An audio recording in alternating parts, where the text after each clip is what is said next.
The Marvel Cinematic Universe has shown us some extremely interesting and incredibly epic events over the years. The Chitauri invasion of New York, the Convergence, the Battle of Wakanda, and the Battle of Earth, to name but a few. But there were also some events that occurred off-screen that we'd love to have seen. In this video, we'll take you through these events and explain exactly why we wish we'd had the chance to see them. And hey, why not download the free-to-play Marvel Collect by Topps? It's a digital trading card app that lets you collect and trade your favorite characters from across the Marvel Universe. New cards are released every day, and we can't recommend it enough. Download it now in the App Store or Google Play Store. Now, on to the video.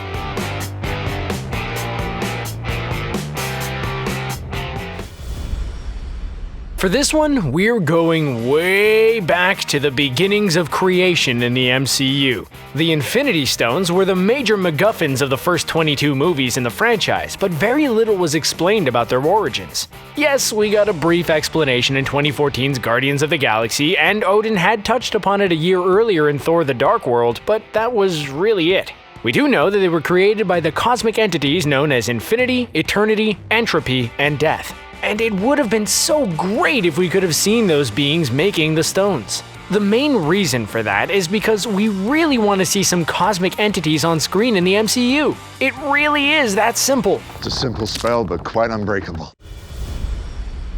When 2008's The Incredible Hulk came to a climax, Emil Blonsky, aka the Abomination, had been defeated. It was later revealed that he'd been incarcerated indefinitely, and it's generally believed he's still incarcerated now. So the question is, how exactly is a character strong enough to fight the Hulk been kept imprisoned for all this time? It would have been good at some point to have at least seen the character's cell, or indeed to have seen him being put away in the first place. Given that the Hulk ran off after his victory over the villain, it's hard to imagine how General Ross and his colleagues would have managed to get Blonsky to willingly tag along to prison with them.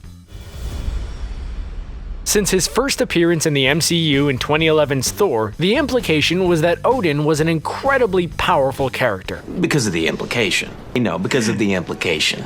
The fact that he won countless battles, could imbue Mjolnir with its worthiness enchantment, and kept Hela locked up against her will are testament to that. Which made it harder than it should have been to take him seriously as the Skyfather level character he is in the comics. Honestly, the guy comfortably beat Thanos and made Galactus work for a win against him in the source material. So it would have been amazing, therefore, to have seen him in action in the MCU.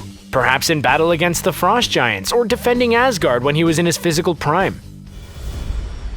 At the end of the first Thor movie, we saw Loki falling from Asgard's Rainbow Bridge into the vast cosmic void of the far reaches of space. And yet, in the movie's post-credits scene, he was already manipulating Erik Selvig back on Earth. And more importantly, he made a more spectacular return as the main villain of 2012's The Avengers. In that movie, he was, of course, revealed to be working for Thanos. So how did that happen, given his literal fall into nothingness at the end of Thor? We would have liked to see just how he came to meet Thanos. Did the Mad Titan save him from the vacuum of space? Did Loki know how to find Thanos? What happened?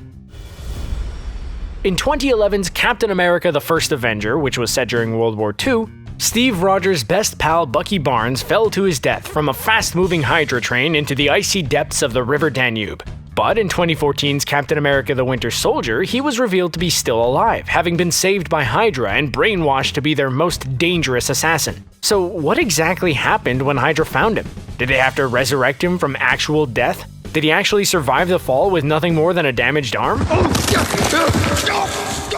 It would have been cool to get an on-screen explanation regarding how Bucky was still alive after such a devastating fall from such a great height.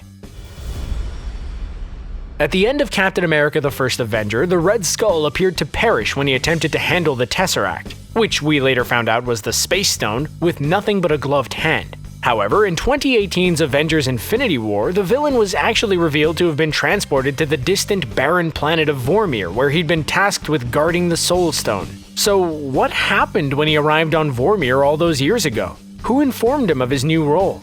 How did he actually know what he'd been sent to Vormir for? Having that scene depicted on screen would also have shown us who was in that role before him, which would have been interesting. Well, if this were my career, I'd have to throw myself in front of a train.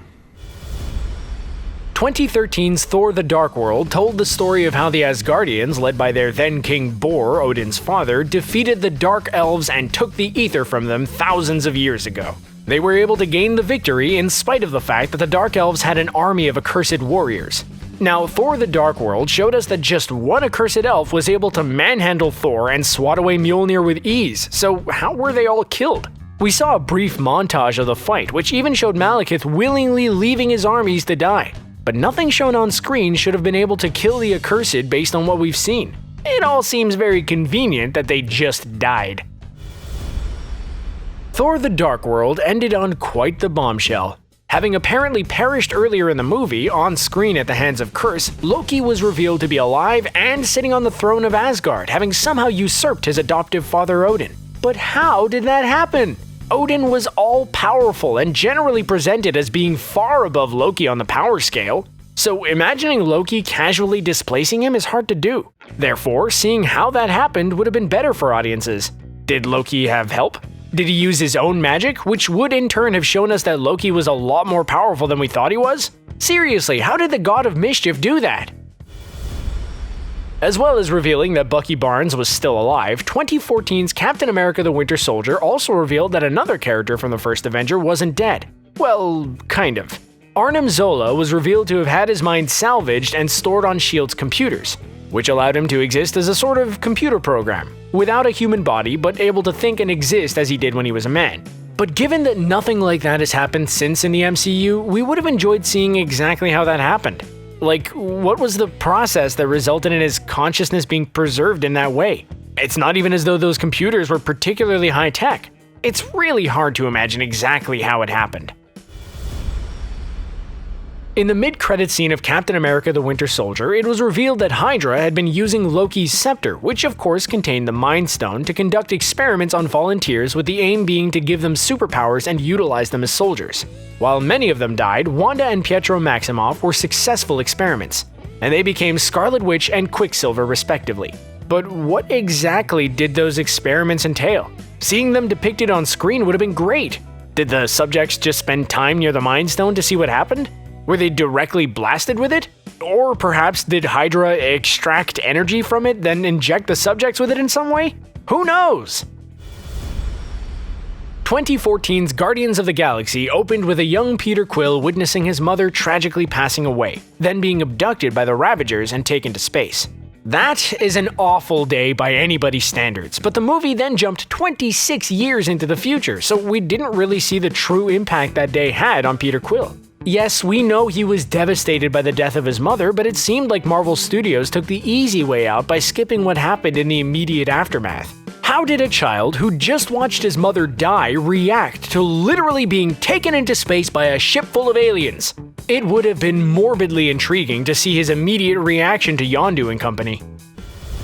In 2015's Avengers Age of Ultron, the titular robotic villain purchased enough vibranium from black market dealer Ulysses Klaue to make a device that lifted the Sokovian city of Novigrad into the sky. Now, the very nature of a black market dealer means Klaue would be very sneaky, but we'd love to have seen exactly how he managed to acquire that much vibranium. Wakanda is the only source of the metal on Earth, and it's a very high-tech place.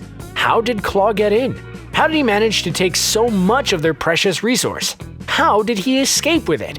Even with the help of the traitorous Njobu, it's very hard to envision how this was possible because it would have been a huge and extremely noticeable task. 2015's Ant-Man revealed that Janet Van Dyne had been lost in the quantum realm for around 30 years. While she was working as a S.H.I.E.L.D. operative alongside her husband, she'd sacrificed herself by going subatomic in order to disarm a Soviet nuclear missile in the 1980s. Then, in 2018's Ant-Man and the Wasp, she was saved from the mysterious micro-universe, but we never really got to see how she adapted to it. So we really could have done with seeing how she survived. What was her initial reaction to being in there? Did she eat, or just passively absorb quantum energy for sustenance? Did she build a little house? Did she interact with any of the weird creatures in there? Maybe we'll never know.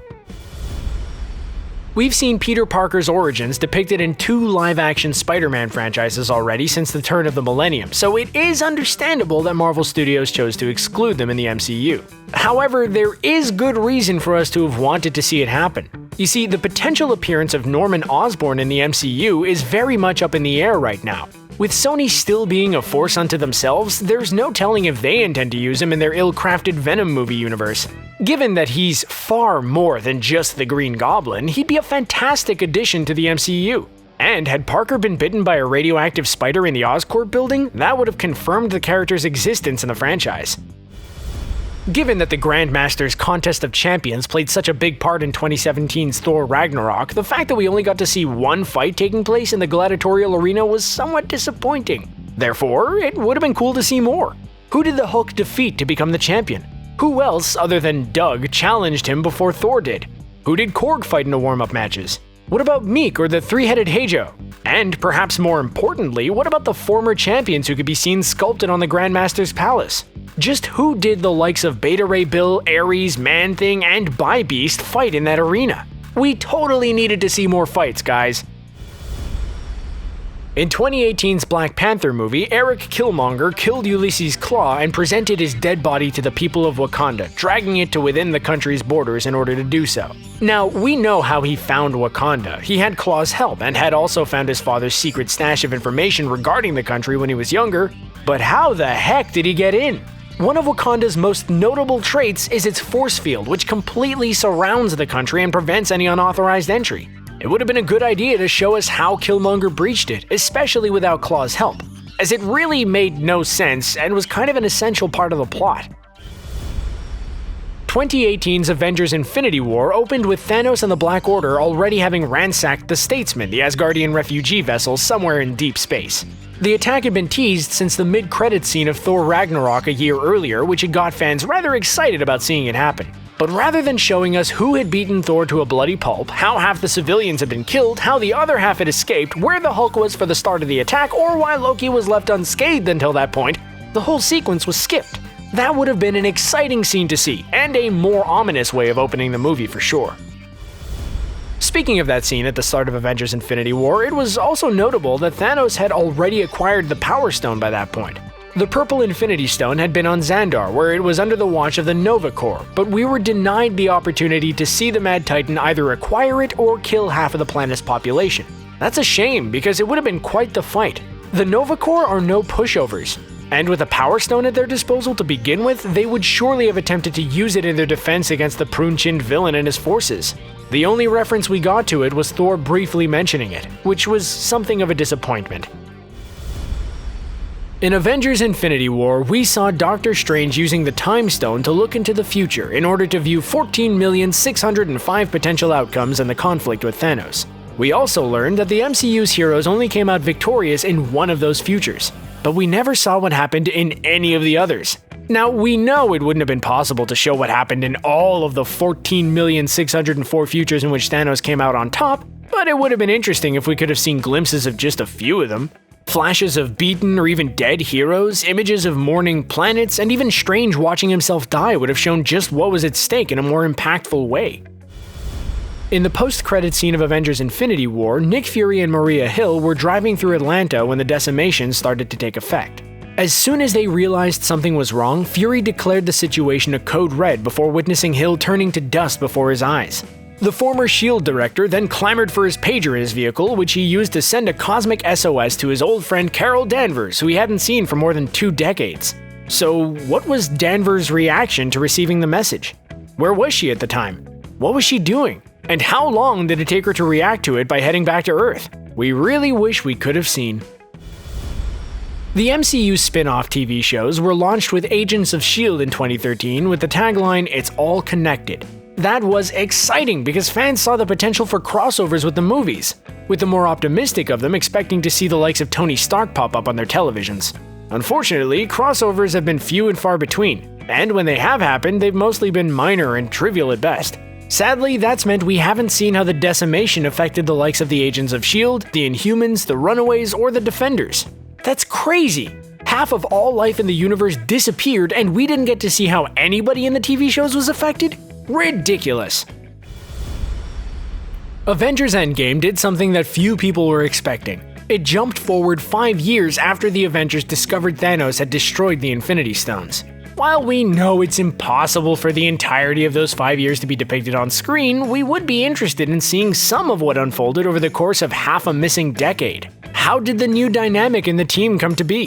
Captain Marvel, Rocket, Okoye, and Nebula had all become bona fide members. But how did that unfold? New Asgard was built. Who chose the location? Who built it? How long had Thor been an alcoholic? When did Tony Stark move to his new pad by the lake? Essentially, the jump meant we missed a lot of important events. The most awesome scene in MCU history occurred in Avengers Endgame when Doctor Strange rallied the resurrected heroic victims of Thanos' snap in order for them to fight alongside the Avengers in the Battle of Earth. But all we got to see was their arrival via portals on the battlefield outside the Avengers' upstate New York headquarters. It would have been awesome to see exactly how Strange coordinated the plan because he had a lot of heroes to recruit, not just from Earth. How, for example, did he convince the Ravagers to fight so quickly? Where did all the Asgardian soldiers come from? How did Wakanda get its armies together so fast? Who even cares? It was still absolutely incredible. At the end of Avengers Endgame, Captain America went into the past to return the Infinity Stones to their various original timelines, in exactly the same places they were taken from, and that would have resulted in a few interesting encounters. Unfortunately, we didn't get to see them. It would have been cool, for example, to see him potentially encountering the Red Skull for the first time in around 80 years when he returned the Soul Stone to Vormir. And it would have been interesting to see exactly how he put the Reality Stone back inside Jane Foster on Asgard. And just generally seeing him interact with characters he'd never met before, such as the Ancient One, would have been cool as well. Shame. Avengers Endgame showed us that Steve Rogers got his happily ever after with Peggy Carter. We saw old man Steve with his wedding ring, telling Sam Wilson about his beautiful life. And we saw him dancing with Peggy in the lounge of their marital home. But you know what would have been nice? Seeing Peggy's reaction to Steve walking back into her life after his crash. How long after the crash did he reappear? Was it literally in the same scene in which she lost communication with him as his plane hit the ground? Was she speechless? Overjoyed? Possibly even angry with him if he made her wait for weeks after his initial death? It was probably a perfect reunion, and to be denied the chance to see it was disappointing. But guys, don't forget to download the awesome app Marvel Collect by Topps. We've been playing it non-stop over here at ScreenRant and have been having an absolute blast. If you're as into comics as us, we know you'll love it. It's a fun-filled digital trading card app that lets you collect and trade your favorite characters from across the Marvel Universe. And you can do so with fans from all around the globe. The tradable characters include versions from both the comic books and the movies. This includes everything from Guardians of the Galaxy to Jessica Jones, and even a full roster of X-Men. Keep track of your cards and full collections, including the Avengers die-cut set. This app is totally free to play, and new cards are released on a daily basis. Head over to the App Store or Google Play Store now to download it. We promise you that you won't regret it. Along with the app download, earn bonus entries for following Topps Marvel on Twitter, visiting Topps Digital on Instagram, tweeting with the Marvel Collect hashtag, uploading a screenshot of your card on Instagram, or uploading a screenshot of all of your cards. Remember to download the Marvel Collect app for a chance to win, and if you complete every entry, you'll also have a chance to win the grand prize, an iPhone XR or a Samsung S10. So which MCU events that weren't shown on screen would you have liked to see? Let us know your thoughts in the comments section below, and don't forget to like, share, and subscribe to ScreenRant for more great videos like this one. See you next time!